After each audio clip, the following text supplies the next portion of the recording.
The President's policies display his commitment to unchecked government spending.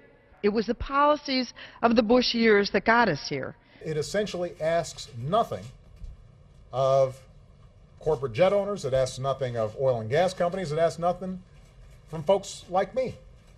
6 days, Mr. Speaker. 6 days until we exceed the debt limit, and we still haven't seen a plan from the White House. Standing here tonight, Mr. President, can you assure the American people that they will get their Social Security checks on August 3rd? And if not, who's to blame? Well,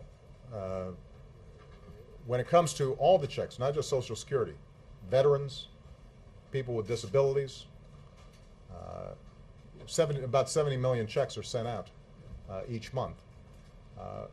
If we default, then we're going to have to make adjustments. And I'm already consulting with Secretary Geithner in terms of what the consequences would be.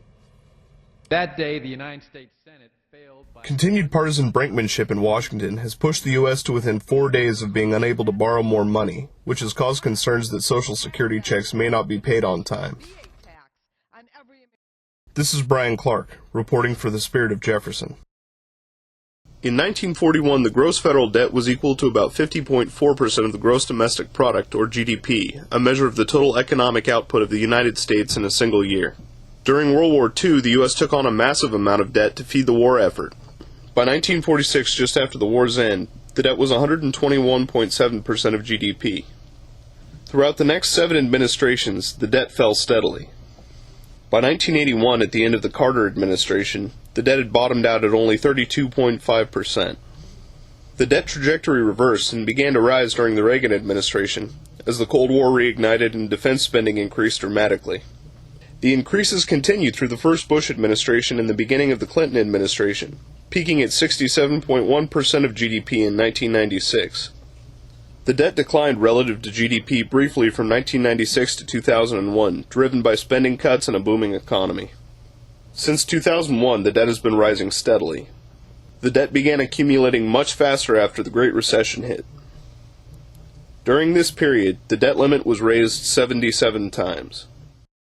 As the U.S. approached the debt ceiling, many in the Republican Party began to speak about using the debt ceiling vote as a moment of leverage. Many soon declared that they would not raise the debt ceiling unless it was combined with large spending cuts. Many Democrats insisted that tax increases be part of a debt reduction package and were opposed to any cuts in entitlements like Social Security and Medicare. All bipartisan talks thus far have failed, increasing the likelihood that the U.S. may not be able to borrow money to pay its day-to-day expenses in the near future. The Spirit sat down with seniors at the Ranson Senior Center and asked them what a delayed Social Security check would mean to them. Yeah, my name is Shirley Painter. Okay. And how important is Social Security in your life? Social Security in my life is very important because of the rent that I have to pay, groceries I got to buy,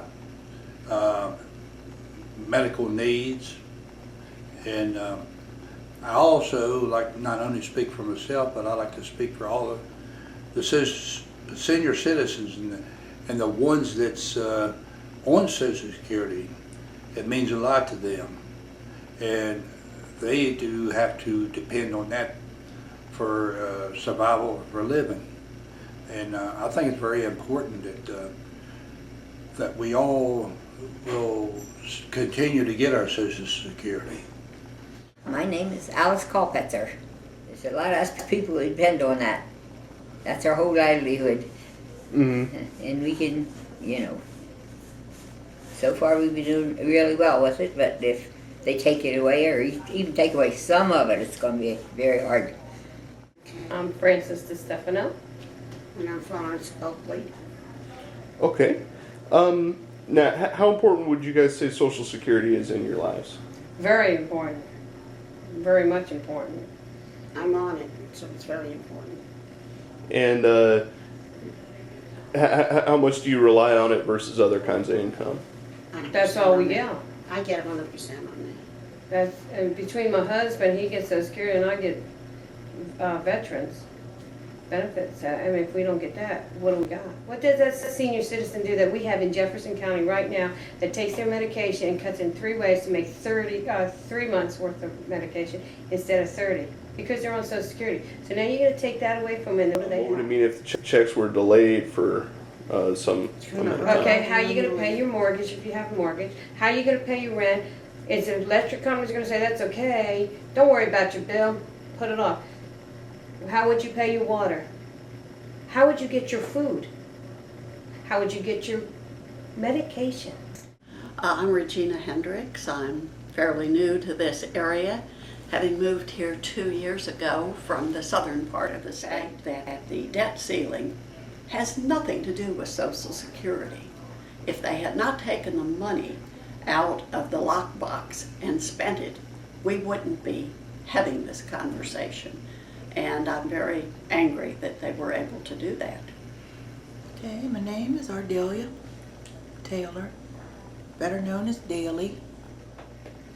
I don't know what these people are thinking about and not leaving the security for what it was worth for people that have worked all their lives for this country, giving, paying taxes and all of that stuff, and now it's, well, to me, I've just been saying several years, the way that this country treats the elderly is just when you get a certain age, just take them out and shoot us and be done with it, because they don't have any consideration for the elderly. Hendricks said she had been following the debt ceiling debate closely and had a definite opinion she wished to express to legislators. Yes, indeed I do. Get rid of those tax cuts and stop the wars. Stop the war, well, I guess we're in 3 of them now, and stop the tax cuts. And don't balance the budget on my back. For more, pick up a copy of The Spirit of Jefferson, available on newsstands today.